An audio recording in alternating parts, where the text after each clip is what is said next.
A partir de 2017, a ONU definiu que 18 de junho é o Dia Mundial da Gastronomia Sustentável. De 215 países analisados pela organização, o Brasil está entre os 4 que adotam diretrizes alimentares que levam em conta tanto a questão da saúde da população quanto da sustentabilidade. Para ter uma alimentação saudável, também é preciso evitar o desperdício. Vamos ver. Mais do que um cardápio balanceado e com opção de produtos orgânicos, se alimentar bem e de forma saudável requer pequenas atitudes, mas que geram grandes resultados. E uma delas é a recuperação dos alimentos. Após as refeições, a gente tem o costume de jogar fora cascas de frutas, talos e folhas de vegetais que podem ser reaproveitados. E uma das instituições que vem trabalhando esse conceito na redução do desperdício desses alimentos é a Gastromotiva, que tem como lema um mundo com menos desperdício, um mundo mais inclusivo. A gente tem como objetivo salvar alimentos. Alimentos que seriam jogados no lixo, são mandados para nós e aí a gente recebe todos esses alimentos e faz um aproveitamento integral. A gente usa o alimento da casca até o caroço. Todo dia a gente tem um menu diferente. E a gente nunca sabe o que vai cozinhar, é sempre uma surpresa. A sociedade não pode olhar para a quantidade de alimentos que está sendo desperdiçada e a quantidade de gente que está passando fome e fechar os olhos. Isso não faz sentido.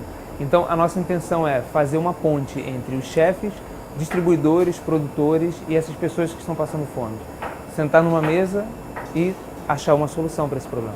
Além desse projeto, a ONG também oferece cursos de capacitação em cozinha, para que esses futuros profissionais aprendam a importância do reaproveitamento. E no curso da Gastromotiva, nas aulas, a gente tem também um módulo de ecogastronomia. E lá a gente ensina os alunos a utilizarem a casca. Então, se eu vou fazer um bolo de cenoura, não tem por que eu tirar a casca da cenoura. Então, isso também é alimentação saudável. Segundo dados da ONU, 1/3 da produção mundial de alimentos é desperdiçada. E aqui no refeitório a gente conseguiu evitar o desperdício de 15 toneladas de alimentos. Isso servindo 7.000 refeições. Qual a importância da gente falar também, colocar em pauta essa questão do desperdício? Já houve um projeto que foi apresentado, inclusive, no Green Rio, de desperdício de alimentos e foi mensurado nos restaurantes o quanto foi desperdiçado e o quanto isso aí significa em termos de economia, o que você estava falando, a questão de ser sustentável. E isso aí, cada vez mais, acho que esse exemplo da Gastromotiva é fantástico, porque ele mostra o absurdo que é 1/3 do ser desperdiçado. Isso não é nem mais uma questão de economia, é uma questão de ética.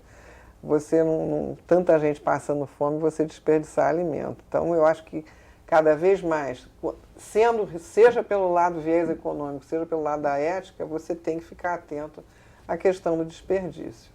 E como mobilizar para essa ideia de que a gastronomia pode ser sustentável? A gente está falando em várias ocasiões nesse nosso programa da ética, né? De uma nova ética, de algo que a gente deve se preocupar mais na hora que está se alimentando.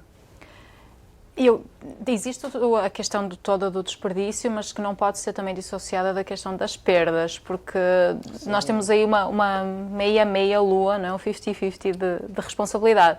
Então tem aquela responsabilidade do alimento a partir do momento em que a gente vai escolher até chegar na nossa casa, e o que é que no momento da escolha a gente já descarta, porque nós damos todas as diretrizes para o comércio do que é que pode ser comercializado ou não. Então a gente, se vê uma bananinha pior, já não pega, isso vai contribuir para que aquela bananinha pior acabe por ir para o lixo. Mas ao mesmo tempo tem toda uma questão de perdas, que é como é que é estruturado toda essa cadeia de distribuição até chegar na mesa do consumidor.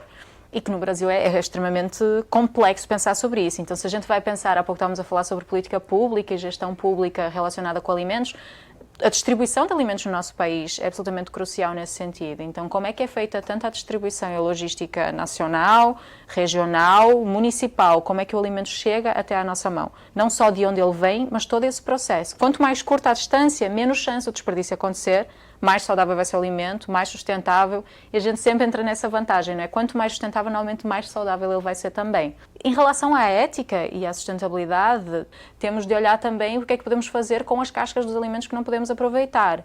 Então, trabalho compostagem doméstica, como é que o nosso alimento pode virar alimento. Então, acho que o trabalho não é só do aproveitamento integral, mas também como é que a gente deixa de olhar para o lixo como lixo e olha para o lixo como oportunidade. E aí entra toda uma história de economia circular. como valor. Economia circular é uma nova economia e a inovação a tecnologia nesse processo é fundamental. Quer dizer, a gente está falando aí de melhorar a logística, todos os processos até a chegada do alimento para ser vendido ou para ser consumido. E a gente está falando também da possibilidade de inovar nesse processo, dessa relação que a gente tem com o alimento. Aí entra o que eu queria levantar também, que é a questão da bioeconomia, que é considerada a economia do século XXI, que é justamente você sair de uma economia. Essa transição vai ser uma transição muito difícil, eu acredito, mas que já está em andamento. Eu acho que já tem... A União Europeia já criou um programa sobre isso, os Estados Unidos já tem, China já tem, Brasil também já tem. E é você sair da economia do petróleo e entrar numa economia em que você evite o esgotamento das reservas naturais. Tem uma curiosidade que eu gostaria de dividir com vocês, que pouca gente se dá conta, que o maior investidor em energias renováveis do mundo é a Arábia Saudita. Como é que você... O país maior produtor de petróleo está investindo em energia renovável? Porque ele sabe que um dia vai acabar. Então vocês têm que ficar atento e tratar muito bem da biodiversidade. É um custo de transição importante, né, que está sendo avaliado por diferentes órgãos e organismos pelo mundo, né, de quanto vai custar fazer essa transição. Mas se você pensar na oportunidade que tem para um país como o Brasil, que é tão grande, diverso, tem tantas realidades acontecendo, também é uma oportunidade grande de se fazer negócios e de se... Com certeza. Está dentro dessa tendência, né? Mesmo pensando em produção de energia, tem países que já estão muito à frente no desenvolvimento de energia partindo da biomassa. Com certeza. E o Brasil tem uma quantidade de biomassa vegetal orgânica incrível, né? Então dá para fazer absurda, dá para fazer muita coisa a partir daí. Então dá para olhar de um ponto de vista de macroeconomia também, como é que a relação do alimento coexiste com bioeconomia. Bem, a gente, infelizmente, tem que acabar esse programa. Poderíamos ficar aqui mais um tempão conversando. Obrigada, Bia. Obrigada, Mônica. E obrigada a você, telespectador, que acompanha a nossa programação. A gente se vê no próximo programa. Aproveita e segue a gente nas redes sociais, Facebook, Instagram e Twitter. Você também pode enviar dúvidas e sugestões para rioemfoco@lerj.rj.gov.br ou para o nosso WhatsApp 21 98890 4709. TV Alerj, o canal do povo fluminense. Até a próxima.